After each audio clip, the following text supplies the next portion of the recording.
స్వాగతం సుస్వాగతం. అలరించే ఆనాటి కథలతో మీ ముందుకొచ్చింది మీ కథా సుధాలహరి. కథ తగువులమారి కోతి. సేకరణ శ్రీమతి నంజల సుధామణి. స్వరం నాగమౌనిక. తగువులమారి కోతి. అనగనగా ఒక అడవిలో ఒక కోతి ఉండేది. అది ఒకరోజు చెట్ల మీద ఆడుతూ ఉండగా దాని కాలికొక ముళ్ళు గుచ్చుకుంది. ఎంత ప్రయత్నించినా ముళ్ళు బయటికి రాలేదు. చేసేదేమీ లేక కుంటుతూ ఒక కాలిబాట దగ్గర చెట్టు కింద కూర్చుంది. ఆ దారిలో ఒక మంగళతను వెళ్తూ ఉన్నాడు. కోతి కుంటుతూ వెళ్తుంటే ఆపి, కోతి, ఏమైంది? అట్లా కుంటుతూ వెళ్తున్నావు అని అడిగినాడు. నా కాల్లో ముళ్ళు విరిగింది. ఎంత తీసినా రావడం లేదు. చాలా నొప్పిగా ఉంది అన్నది దీనంగా. ఆ క్షురకుడికి ఎంతో జాలివేసింది. సరేలే, ఇట్లా కూర్చో, నేను తీస్తాను ముళ్ళును అని తన వద్దనున్న కత్తితో ఆ ముళ్ళును పెకిలించడానికి ప్రయత్నించబోతుండగా అప్పుడే కోతి కాలు వెనక్కి దాక్కుంది. దాంతో కత్తి దాని కాలికి తగిలి లోతుగా గాయమయ్యింది. అది కుయ్యో మొర్రోమన్నది.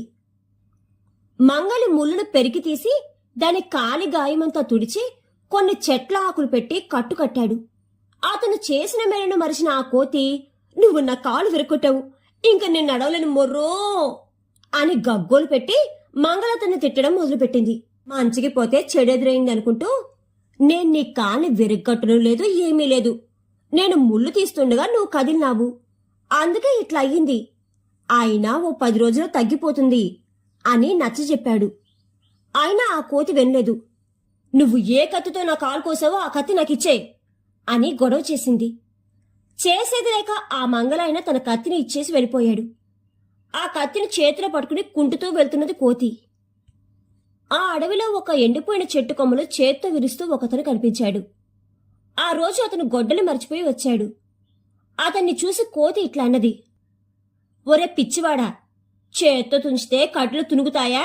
ఇదిగో ఈ కత్తి తీసుకో, దీంతో చిన్న చిన్న కర్రలు విరగొట్టచ్చు అని కత్తి ఇచ్చింది. ఆ కట్టెలమ్మి అతను కత్తితో కర్రలు చీలుస్తూ ఉండగా కత్తి నడిమికి విరిగిపోయింది. ఏదో నీ పని చేసుకుని నా కత్తి తిరిగిస్తావనుకుంటే నా కత్తిని విరగొట్టినావు. నా కత్తి నాకు తెచ్చియ్యి, లేకపోతే నీ కట్టెలైనా ఇవ్వు అని మొండికేసింది. ఇక చేసేది లేక తన కర్రలను చిన్ని మోపు కట్టి ఇచ్చి దానికో తాడు కట్టి కోతికి ఇచ్చి నిరాశగా ఇంటి ముఖం పట్టాడు కట్టెలు కొట్టే అతను.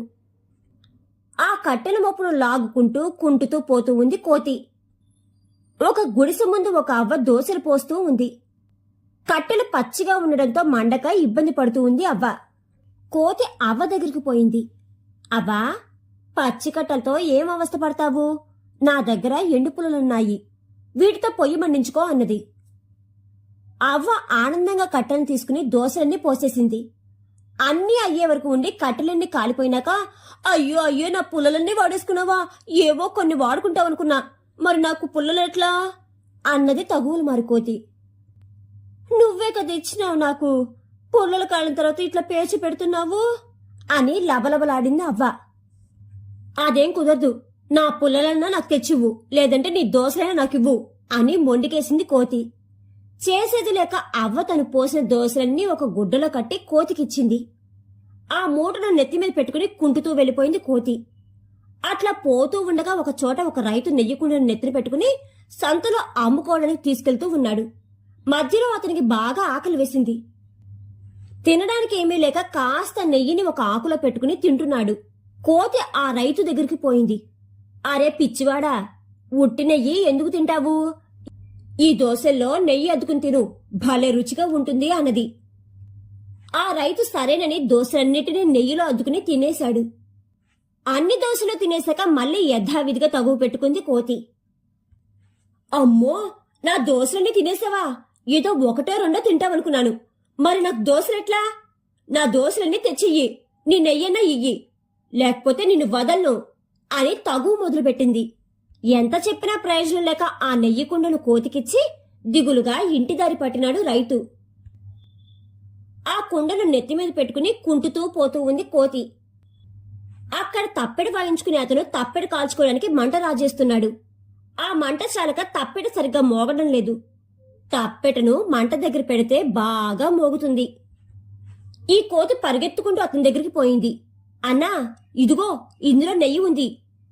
ఆ మంటలో దీన్ని పొయ్యి, మంట బాగా వస్తుంది. అప్పుడు తప్పెటను బాగా కాల్చుకో, ఢమఢమా మోగుతుంది అని నెయ్యి కుండని ఇచ్చింది. అతను ఆ మంటలో నెయ్యిని పోసి ఆ మంటలో తప్పెటను కాల్చాడు. అది ఢమఢమా మోగింది. కోతి మళ్ళీ పాత తగు మొదలుపెట్టింది. నా నెయ్యంతా పోసినావా? ఏదో కొంచెం వాడుకుంటావనుకున్నాను. మరి నాకు నెయ్యెట్లా? అయ్యో కోతి, నువ్వే కదా పొయ్యమన్నావు నెయ్యిని మంటలో. కాలిపోయిన తర్వాత ఇప్పుడు ఇట్లా మాట్లాడితే ఎట్లా అని మొత్తుకున్నాడు. నా నెయ్యినైనా తెచ్చియ్యి, నీ తప్పెట్నైనా ఇయ్యి అని గొడవ పెట్టుకుంది. చేసేది లేక తన తప్పెట్ను కోతికిచ్చి దిగులుగా వెళ్లిపోయినాడు తప్పెట వాయించే అతను. ఆనందంగా తప్పెట్ను తీసుకుని ఒక చెట్టు పైన కూర్చుంది కోతి. తను పొద్దున్నుంచి చేసిన ఘనకార్యాలన్నిటినీ ఇట్లా పాటలాగా పాడుతోంది. కాలు పోయి కత్తి వచ్చే ఢామ్ ఢామ్ ఢామ్, కత్తి పోయి కట్టెలు వచ్చే ఢామ్ ఢామ్ ఢామ్, కట్టెలు పోయి దోశలొచ్చే ఢామ్ ఢామ్ ఢామ్, దోశలు పోయి నెయ్యి వచ్చే ఢామ్ ఢామ్ ఢామ్, నెయ్యి పోయి తప్పెట వచ్చే ఢామ్ ఢామ్ ఢామ్ అని తప్పెట మోగిస్తూ కూర్చుంది కోతి. మనం ఎప్పుడు తగులు పెట్టుకునే వాళ్ళతో స్నేహం చేయరాదు, వాళ్లను నమ్మరాదు. కథ కంచికి మనం ఇంటికి. తగువల మారి కోతి అనే ఈ కథ కనుక మీకు నచ్చినట్లయితే please like, share and subscribe to కథా సుధా లహరి.